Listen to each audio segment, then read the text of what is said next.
Hello, welcome back to my haunted library. It's Regina. Hope you're doing well. I am doing okay. I almost put up like a community post saying I'm checking out for a while just because of some things that are going on. So I just don't want to make this video like a big downer. But I had mentioned to some of my friends on BookTube and private messages that it's just a really hard time right now. As some of you may know or remember, I spoke about this a little around Christmas time. I lost three people that were very close to me. An aunt of mine, my mother-in-law, my husband Joe's mom, and one of my dearest friends from high school that I've kept in touch with for decades, and we were very close. So that was like three deaths right in a row, and that was hard. And then just recently, in fact, just last week, my dog Lily, whom some of you know from my daily lilies, and of course Lucky too, she's 14, and she had, and I don't want to get into all the gory details, but she had very extensive surgery recently, and we were hoping that would have helped her issue, but it turns out she has a pretty aggressive doggy cancer, and the prognosis doesn't look good at all. So the same day, I mean, within 24 hours of hearing about my dog, then I also got a message that my mother is in hospice. Now she is going to be 99 in May if she makes it to that. I hope she does. I pray she does. It's just, I don't expect someone who's almost 99 to live forever. I'm not saying that. Or a dog who's 14 years old to go on to make me happy. I mean, I'm not going to be here forever either. And that's also hard to accept. It's just like a lot of emotions that are going on right now. Just we're still working through the recent deaths and then hearing this news. It's just been a lot. And like I said, I didn't really have the mojo to make this video, but I got my hair done and I thought, okay, I'm going to do it. And I kind of dress up because that's one way that I self-soothe is to dress up. It's weird. I don't like, it makes me feel worse if I'm in like a gray hoodie or whatever it is, or sweatpants, to each his own. So that's kind of the news. And I just want to spend as much time with my mom and with my dog as possible, just kind of going forward. Now this could, knowing Lily and my mother, it could stretch on for quite a while. I always kind of use gallows humor to get me through some of these times. And this morning I was, feeling all bummed out about all this stuff. And then I just started laughing because I thought about this friend of mine who was telling me that his grandmother was dying. And I remember he started crying, and I went to give him a hug and to comfort him. And he came up and he wasn't crying. He was like really angry. He was like, "You don't understand. This is the third time she's died." Meaning like he'd already been to the hospital 3 times waiting for her to die. I don't know.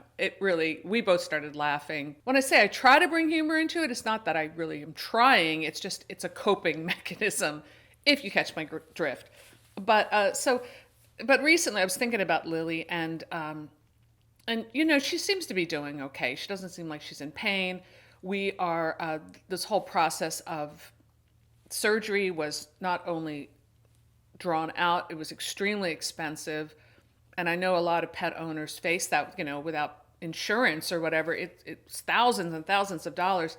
So now we're looking at different treatment options, but that are the best for her. Like, I don't want to do this and prolong her life and her suffering for us, if that makes sense. I know if you don't have pets, maybe this is like a topic that would be like, who cares? It's just a dog. But if you do have dogs or pets, you know what I'm talking about. Like I know my friend Andrew, Grumpy Andrew, lost his dog Lily just recently, and I know how hard it is. I mean, it's been a long time since I've had a pet like this, 14-year-old dog. It's like a lifetime.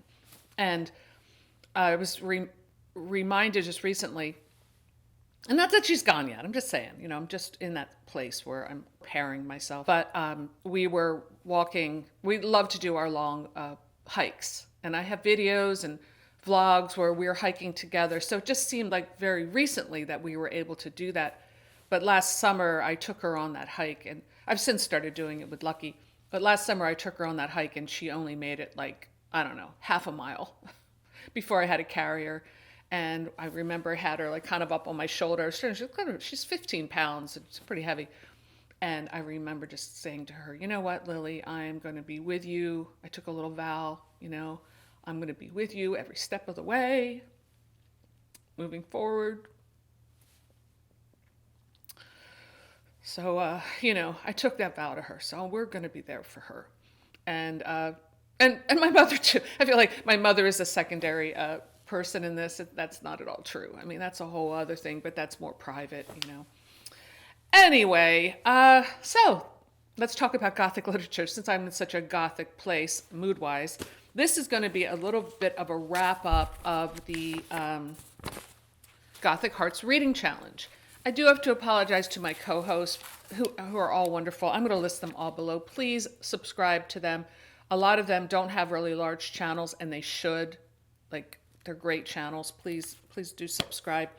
Only because I've been remiss because I haven't really been on Instagram or any of this stuff kind of talking this up. I'm taking a little break from social media, but and it's all because of a lot of stuff that's going on. But I do appreciate their effort and to try to keep this reading challenge fun, even though I've been kind of like not as involved as I would like to be, if that makes sense. Okay, so I didn't do too bad. I did have a pretty decent reading month. And I can't believe we're in March already, but here we are. And we will be doing, I'm communicating with my co-host. We will be doing like a live chat if we can pull that off soon, but it might be a few weeks. And they, I think, are all on board with that. And we're all kind of have busy lives and catching up on stuff. So I think we'll be okay. But I'll let you know about when that comes around. Okay, so the challenges were, number 1, Dracula. Read a Gothic story with a vampire love interest. Okay, so for this one, I just shopped on my shelf and I picked this collection or short story collection, The Best of Dreams of Decadence, Vampire Stories and Poems to Keep You Up Till Dawn, edited by Angela Kessler. This, I read the foreword and I read a couple of the stories. This is based off of like the best of a magazine called Dreams of Decadence, which came out in the 90s. I don't know this magazine, but after reading the foreword and after reading some of the stories, I am going to see if I can find some back issues of this. I don't know if it's still being produced, but the stories already were great. Great vampire stories with definitely like a different kind of vibe. They felt very 90s to me, but that's cool because I love the 90s, that Poppy Z Bright era of vampires. Like it felt like that. Or Anne Rice, where the vampires are hanging out in discos and things like that. So I didn't go too far into this, but what I've read so far, I really loved. So definitely check that out. If you are familiar with that magazine, please let me know in the comments below because now I'm really curious. Okay, Wuthering Heights. Read a Gothic story featuring a large estate. A lot of these are overlaps too because, I read things that wasn't just one book with a large estate, if you know what I'm saying. Okay, so this was one of my old-time Gothic romances, Witches Crossing by Florence Stevenson. I just shopped off my own shelf. This was a really good classic Gothic romance, the type I love, really short, very well written, lots of fun. And every time I read another one of these, I want to keep reading because it was great. I would highly recommend it if you like this kind of old style Gothic romance. All right, next, Jane Eyre. Read a Gothic story featuring a governess. Okay, this was the first one I read. This was The Au Pair by Emma Roos, and this was not one of my favorites in the group. I talked about it before, so I'm not going to go off too much about it. To me, it just kind of fell flat in a lot of ways. But some of my other books, well, one of the other books kind of has a governess type of too. So, like I said, a lot of overlap. And that also featured a sweeping estate. All right, number 4. Tool Witch. Read a Gothic story featuring a BIPOC character. Okay, I actually have two. There's kind of an overlap here. I started reading some stories, and I think I read 3 stories from this one, and they're all really good. This was a Black author, horror author, and I believe I met her at StokerCon. I know that's where I bought this, and I think I met her at her table. But this is called Hell Hath No Sorrow Like a Woman Haunted by R.J. Joseph. I don't know if I would say these were Gothic stories, but they're really good. Like more psychological horror. Well, the first one is about like a New Orleans kind of witch, which I found really interesting. I love her writing style, very good writer, very smart writing, and very like visceral. So I will continue with this collection. I really am enjoying it so far. Okay, number 5, Gaywick. Read a Gothic story featuring an LGBTQ character. Okay, for that one, and I don't know what happened to the book. I think I reshelved it. I chose a newer book, and that is called A Gentleman Tutor by Harper Fox, which was great. It was really great. It was a great story, and actually it also ended, not to give it away, but there is an exotic location featured at the end, which I appreciated. So there's some crossover there. That is about, it's kind of a governess story in a way, but it's about a young man who's a teacher. He has a war injury, and it takes place in the Victorian era, right after Oscar Wilde goes to prison for, I think sodomy. Was that the official crime? Because it was illegal to be a homosexual in that time. So the milieu is of this kind of these relationships have to be hidden, and there's a lot of dire consequences if they're not. I read a wonderful, and somehow I lost this book and I'm mad. I don't know, one of my moves, I misplaced this book. I'm going to get another copy, but I feel bad because a friend of mine gave it to me and he inscribed it and it was all beautiful. But, and I forget the author, but I'll put it here, is an Oscar Wilde biography, which is incredible.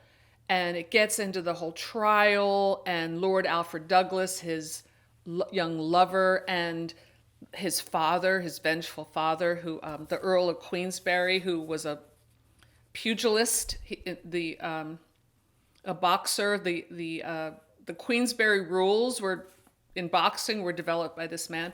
He hated Oscar Wilde and really went after him. And Oscar Wilde then like countersued him for slander, and the whole thing blew up, and Oscar Wilde ended up going to prison. I think it was for 4 years, and was, completely shamed, and a terrible fall for this man who had, was so great, and, lost his family and his children and everything, and ended up dying in a crappy Paris hotel where one of the last things he said was either that wallpaper goes or I do, something to that effect. The biography is excellent, and he was only, I think, 42 when he died. Anyway, I'm going off about Oscar Wilde. So they bring in some of that Victorian era, how dangerous it was to be openly gay, is what I'm trying to say. Anyway, it's about a tutor who falls in love with his charge, who's 20 and he's 25. So there's not that big of an age difference, but that it's a gay relationship makes it scandalous. And I wish that it had been more Gothic in tone. It's actually very well written. I would recommend it. And I was pleasantly surprised by that book, actually, how good it was. But it didn't really feel as Gothic as I wanted it to be. Number 6, The Moonflower. Read a Gothic story with an exotic setting. Well, I talked about this one before. This one also did not feel very Gothic, but I really enjoyed it, and that's Black Orchid by Nicholas Meyer and Barry J. Kaplan. Highly exotic. I really loved this. This was an adventure story, and it was fun. It's something I don't read too much, and I thought it was great. It makes me want to go and read all my hardback Gothic books like that one. A lot of them were like book club books in the 60s and 70s, and I have quite a collection. Every time I see one in a used bookstore, I pick one up. And then for this read along, I did purchase a couple newer books, but mostly I shopped from my own shelves, which I like to do. And then the last thing I am reading, and I did not finish, I'm halfway through, is a book called What Souls Are Made Of, a Wuthering Heights remix by Tasha Suri. I don't know if I've ever read a retelling before this book. Honestly, it's not something that I gravitate toward because I'm a literary snob, I guess. I don't know. I'm like, why would I want to read a Wuthering Heights retelling when I can read Wuthering Heights? But I approached this with an open mind, and I'm glad I did because halfway through, I'm really enjoying it. It's been a long time since I read Wuthering Heights, but I know that the Heathcliff Cathy story is only the first half of the book. And like the famous movie with Laurence Olivier, that's just that story, which is an incredible story. And then the second half is the children of those different marriages then kind of have a story that mirrors the Heathcliff Cathy story. And the book is brutal. And the retelling softens it up a bit. But the book is brutal, and I just remember, the physical violence, the scene where Heathcliff hangs Isabella's dog before they elope, that always bothered me. This takes the approach that, well, you can kind of tell from the cover, beautiful cover, that Cathy and Heathcliff and Hindley are actually of Indian descent, and that their father left the woman, the mother in India, and kind of try to pass the kids off as English heritage. And it kind of plays into that idea, like in the book, when Heathcliff is put down for his ethnicity. And they play up that idea in this book. So I thought that was really well done. And like I said, I'm only halfway through. We see Cathy's point of view, which we know from the original Wuthering Heights, but it gets into Heathcliff's point of view from when he leaves and goes to London and makes his fortune. How does he do that? I don't think the book ever explores that or talks about that. And like I said, it's been a long time since I read it. But, he just usually comes back, but he comes back to Wuthering Heights, a wealthy man, and kind of throws it in everyone's face. And he comes back to win Cathy, but she now has married Linton, and he enacts his revenge, but ends up destroying himself too. As we know, it's a great story. I'm wondering, like, what would the therapist have to say about that relationship today? If you really break it down, there's probably YouTube videos and essays written about this destructive relationship between Cathy and Heathcliff, the twin flames universe of destruction. But it's great. It's great fiction. It's great fantasy. So I will continue and finish this, and maybe I'll address it in my next video, talking about what I think about it. And then the last part of the challenge was to take a picture of yourself as a Gothic book cover and post it on social media, which I did here, so you can take another look. And definitely check out my co-hosts and what they have to say about their experience. And I'm hoping that they will post their videos so I can enjoy them. So let's take a look at my bingo card, courtesy of our Aphrodite Lee. I've done pretty well, it looks like. And bingo! Yay, I won! So that is my Gothic Hearts Reading Challenge wrap up. Please let me know in the comments if you read any of these books, or if you have any other recommendations based on anything that was discussed today. I would love to hear your thoughts.